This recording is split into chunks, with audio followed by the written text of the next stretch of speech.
Hello and welcome to the Outer East Football Netball Show brought to you by Gameface. I'm Adam Miller and once again alongside me in the studio is Steph Parkes. Good afternoon, Steph. Good afternoon, Aiden. I'm getting super excited. We are so close to all our final series with juniors next week, kicking things off. Can't wait. Just under a month from finals. We'll take a look at this week's show. First of all, Round the Grounds is back.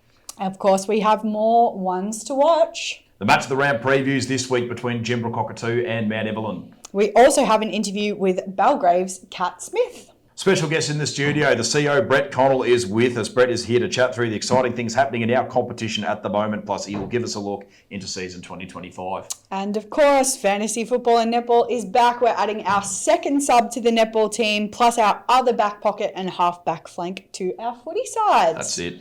Let's get straight into it. Around the grounds, lots of exciting news this week. But the first piece of huge news I have is that we announced our first ever football coaching academy for all registered female coaches.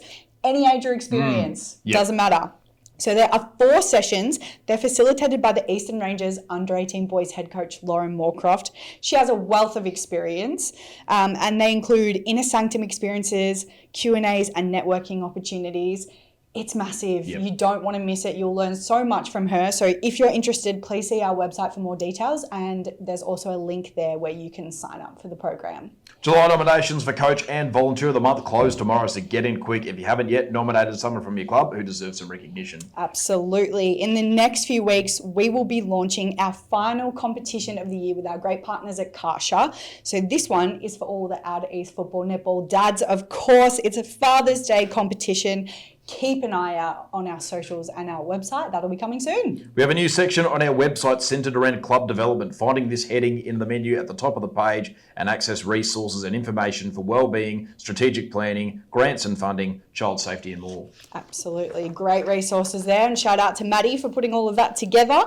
Lastly, we wanted to give a huge shout out to Hayley Melson, who played her 200th netball match on Saturday. So Hayley is a highly regarded senior player, coach, umpire and committee member at the Pakenham Lions, and they celebrated her in absolute style. They had a courtside presentation and a guard of honour as she took the court to play. They had a gorgeous little cake for her and everything. So congratulations on your milestone, Hayley, and well done to the Pakenham Lions for celebrating your players. Okay, it's time for another week of ones to watch. Let's get straight into it. Who are we looking at from a men's footy point of view? Well, from the weekend, from Warburton Millgrove, Lockie Hewitt, he kicked 5 goals out of the 10 that Warby kicked. 15 disposals, 12 score involvements out of those 15 disposals, 7 ground ball gets, all in pouring rain conditions. He was clunking marks. He was doing absolutely everything. He nailed one from the boundary line. It was a magnificent performance, so I couldn't go past him. Absolutely fair enough. It's even harder in those wet conditions, so very impressive there. I've gone with Sarah Ventura from Pakenham. She's their ruck, but she actually kicked 2 goals, and she was one of only 2 goal kickers from Pakenham for that match. So she also has great footy smart. So you'll see in her highlight, as soon as the free kick is awarded in the middle, she sprints to free space out the back of the pack towards the forward 50. Ball comes over the pack, she grabs it, runs straight in towards the goal and kicks it. So, really great from her. She was very aware of the positioning of her team around her for all her ruck work as well. Her hit-outs were absolutely phenomenal, very impressive. So, she's my one to watch for this week. And from a netball point of view, we have Carly Woppett from Warburton Millgrove. She's got 256 goals so far this season. She also had her highest goal tally this season on the weekend with 31 goals. So she's our one to watch in the netball.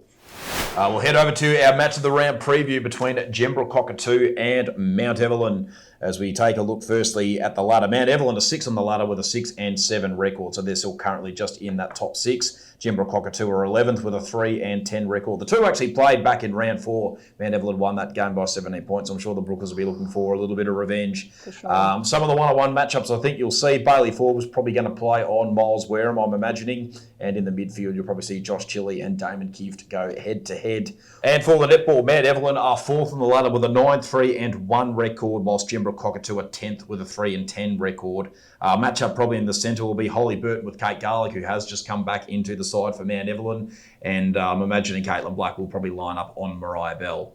Amazing. All right, well, let's get over to your tips as we always do. Yep. Who are you going to back in the footy? Go with Mount Evelyn in the footy. Oh, as the away side, all right? Yep. And the netball. I'll also go with Mount Evelyn as well in the netball. All right. Did you know that GameFace can provide game day vision for the under-19s, reserves, women's and netball teams?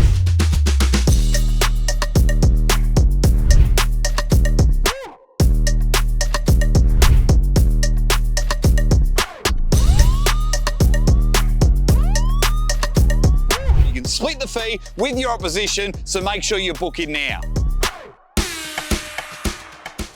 Okay, well, on Friday night, I popped down to Upwey Tacoma where the girls had a Friday night match, and I had a chat with Kat Smith from Belgrave, who plays both footy and netball. So I wanted to have a chat to her about how she manages both. All right, well, I'm here with Kat from Belgrave. Now, you play both footy and netball. Yes. Tonight we're at the footy though. Yep. Ground's looking all right. It's looking all right. I can see some wet, muddy patches, but I mean, we're pretty happy that the council's letting us play. So yeah, we're pretty stoked. Nice. And can you tell us a little bit about your journey? Now, I'm assuming that you probably started off with netball because footy wasn't around at the time.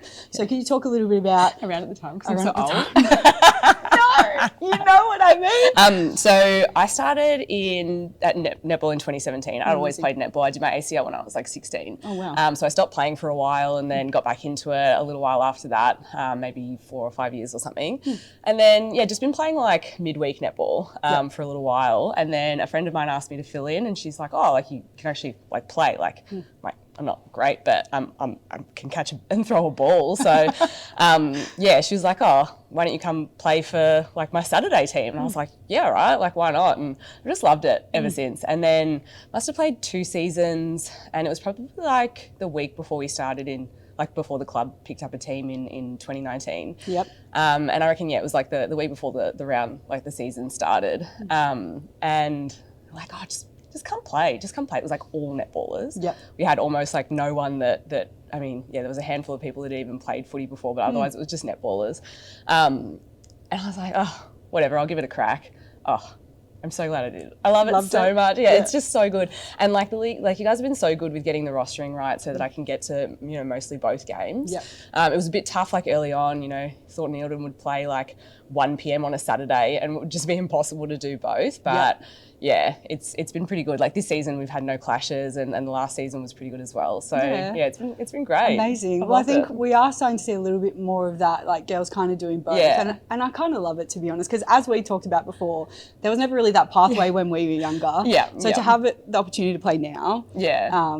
I love seeing it. I love getting to games on the weekend and seeing so everyone good. out there. I know this is probably a little bit of a testy one too, but how many media fines have you copped this year from me putting videos of you up in the media day videos? I'm actually really grateful that we stopped doing media fines. We actually stopped doing fines altogether.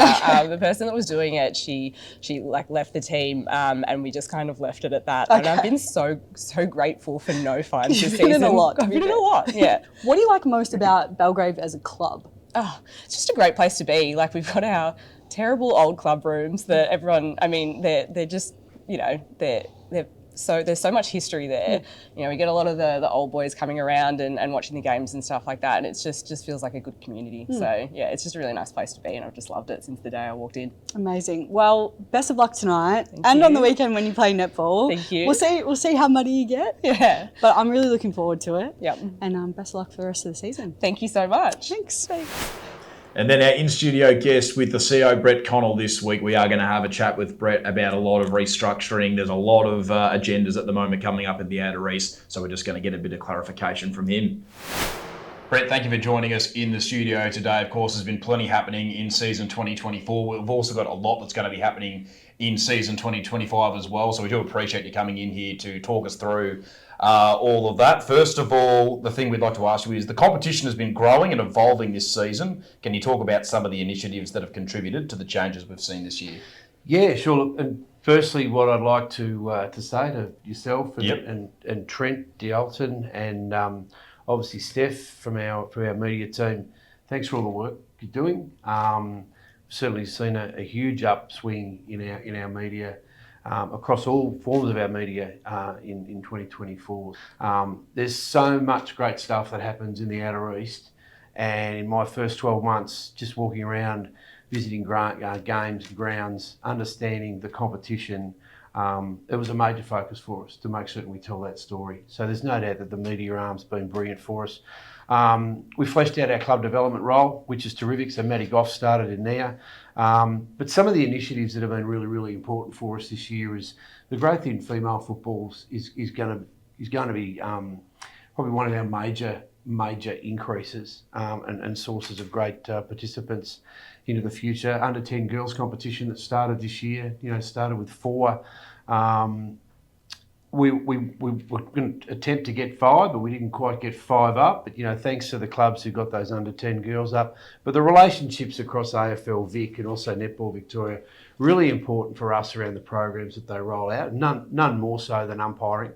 I think Jason McNeice and his team's done a terrific job, but it's on the back of the work that he and Aaron Gillard have done in working with AFL Victoria in the programs that they're rolling out. Umpiring recruiting is one thing, retention is another, but we've got really good numbers this year, so that's another thing how we've certainly evolved from this time last year where we're up to. Some of the wonderful initiatives we've had this year, just recognising our volunteers, the coaches of the month, the volunteers of the month.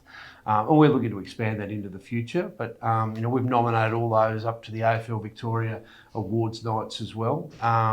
So for us, those little initiatives that help build our game and bring our game to the people, and obviously for us, telling the stories of our people at our clubs it's not about us here at administration and the management team. It's certainly about the people who put the game on week in, week out, volunteers, players, coaches and umpires.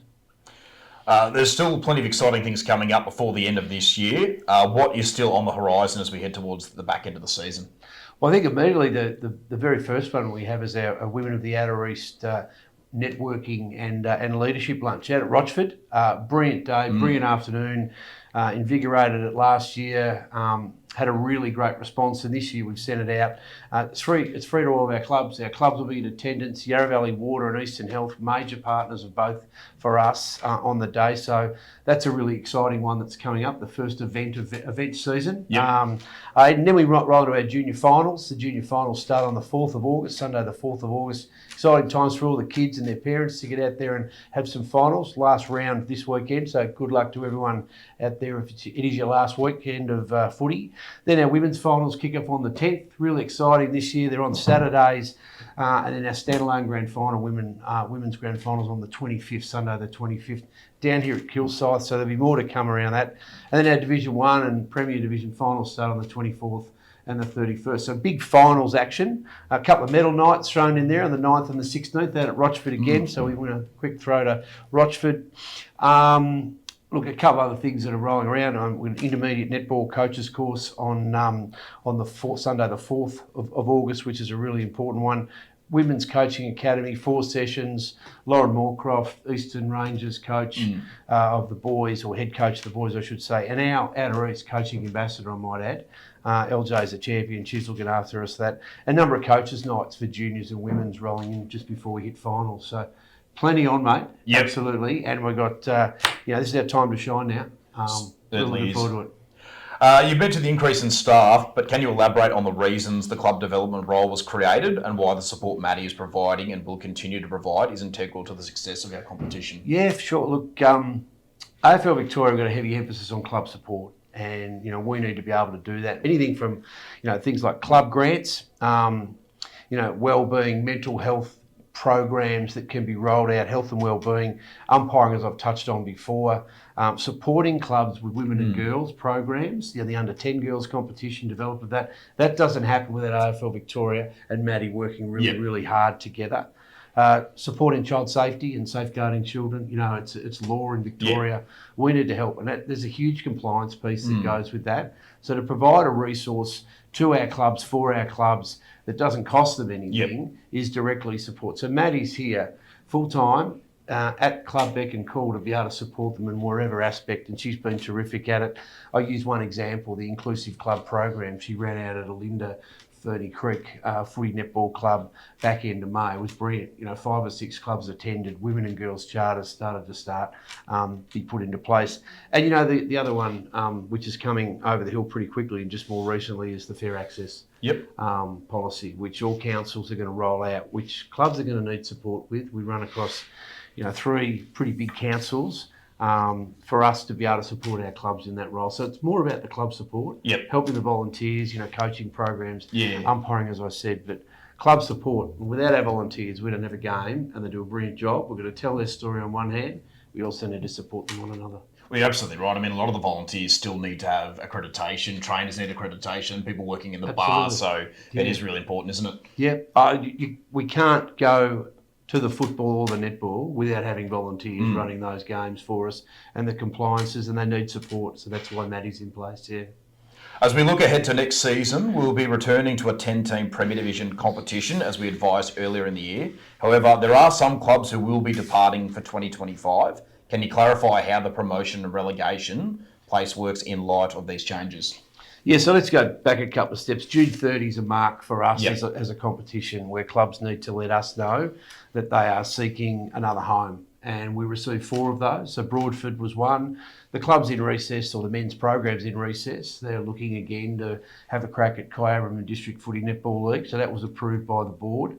Pakenham football and netball clubs have let us know that they're exploring other options. At this stage, we haven't confirmed or had anything confirmed to us from Pakenham Football Club or Netball Club.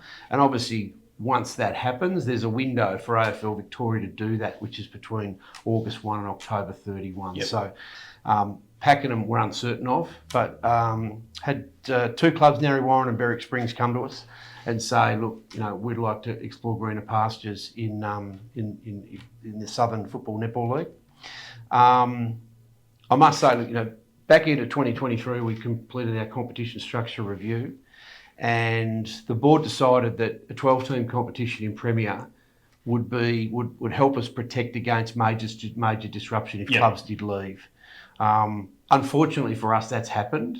And the board have approved, as we've let clubs know earlier in the week, the transfer of Narre Warren and Berwick Springs out of East into Southern Football Netball. Now, that's their Southern's matter. They can deal with that with AFL Victoria. We don't have any axes to grind with either of those 2 clubs. They go with our best wishes. It's disappointing to see them leave. There's no doubt about that. From an administrative point of view, both terrific clubs. However, they've chosen to pursue other avenues. We need to get on and protect and support all of our clubs who are staying with us and sticking with us. So what that means in terms of relegation promotion, Aidan, is that a 12-team competition. If you take Narre Warren out of Premier and you take Berwick Springs out of Premier, there's 10 teams left. There's 4.5 rounds left. We're going to split round this weekend to complete round 14, and then 15, 16, 17, 18. The team that finishes 10th at the end of the home and away season, once we've removed Narre Warren and Berwick Springs from those ladders, basically, will be the team that's relegated, and we will still be promoting the team that is the Premier in Division 1. So, really for us moving forward is about saying to our clubs directly, 2025 looks like this. And they will know now. And then it's in the club's hands in the next 4.5 weeks. If you've played last week in the split round, you've only got 4 weeks left. But if you've got whatever footy you left, you know where you're going to finish. And we're giving clubs plenty of notice. And they were advised at the start of the year anywhere between 10, 11 and 12 would be relegated. So that's sort of where we're up to in the senior sense. As I said, we wish both clubs well. But we're certainly moving forward into August and September about celebrating our competition and our finals. Certainly. We will also be hoping to continue to grow junior footy and ensure, as a minimum, all clubs have a 17 and under team in netball. Can you tell us a little bit about the plans for the junior football structure, particularly in regards to girls' teams and pathways, and the plans for under 18 and under 19 football? Another big decision that was made during that period of time at the board, the last board meeting too, was our junior girls next year will move to odd age groups. So rather than sort of 10, 12, 14, 16, they'll move to 11, 13, 15 and 17. Our goal is to have an under 18 competition in 2026. So in 2026, we'll revert back to under 10, under 12, under 14, under 16 and an under 18 competition. For girls, providing pathway in our competition, as I explained before, there's great growth in our women's. We also ran a great Maddie Goff and with Travis Switzer, ran some great team building exercises this year online, had a junior to senior transition night and then a workshop that followed. What came from that is the junior clubs said to us, we need decisions sooner rather than later. So Yep. in July, we're telling them next year what our competition will look like. Yep. And also for the senior clubs, they said the same. We had under 18s this year and under 19s. We tried to patch something together. We've made the decision based Yep. on numbers. It'll be an under 18 competition Yep. next year. So we'll have steady flow through in our boys competition. And as I said, in 2026, we'll have an under 18 girls and under 18 boys playing in a senior program for our clubs. And that's our potential, that's our Yep. pathway, and that's where we want to land, mate. So really a couple of exciting things that have come out of the board meeting that are really operational but are really important for our clubs to be able to say, terrific, let's get on with planning for 2025 and celebrate what's been a terrific 2024. All right, fantasy footy and netball. As we mentioned, we are going to be picking another back pocket and another half-back flank. Who have you chosen to add to your team? In my back pocket, I'm going to throw in Katie Granger from Officer. She's been named to the team of the week a couple of times this season. I think she'll be a good lockdown player, so I'm going to go with her. For the half-back flank, I'm going to go with Robbie Allen from Wooriallic. Very experienced is Robbie. He reads the play really well. Another player out of the back line who's a really good kick. He's probably one of the longest kicks I've seen in the competition. And it's not just, the depth of his kicks, but he also hits plenty of targets as well. So definitely a good guy to get you moving out of defence. So that's who I'm going to go with. For footy. Beautiful. Well, I've gone with a bit of a match of the round thing, unintentionally. Yep. It's Nah, just fair sort of enough. happened.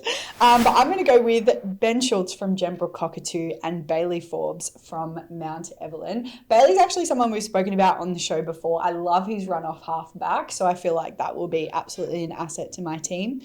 All right, and for our netball teams, we are choosing our second sub. No doubt it's someone that we would also love to have in the 7 on the Yep. court. There's just too many great players to choose from, but who have you gone with for your... Gone with Emily Wicks from Seville. She's pretty versatile. She usually plays wing defence, but I have also seen her play in the centre. I'm sure she could play wing attack as well, which is exactly probably what I need for a player on my bench, just because she can cover plenty of positions, particularly if there is an injury or something like that. Again, as you mentioned, Steph, probably a little bit stiff, maybe not to be starting on the court, but very happy to have her ready to go. Amazing. Well, I've gone with another Mount Evelyn player. As a backup goaler, I've gone with Rory Barr. Really strong performer. Again, probably could have been on the court. It's been so tough to choose, but definitely very good to have her in the rotation of my team along with Bianca and Steph. Well, that pretty much wraps up all there is to talk about in the Outer East this week. If there's anything you'd like to see in the show, make sure you leave a comment down below. Steph, thank you again for joining me in the studio. No problems at all. For all the viewers out there, don't forget to get your game face on.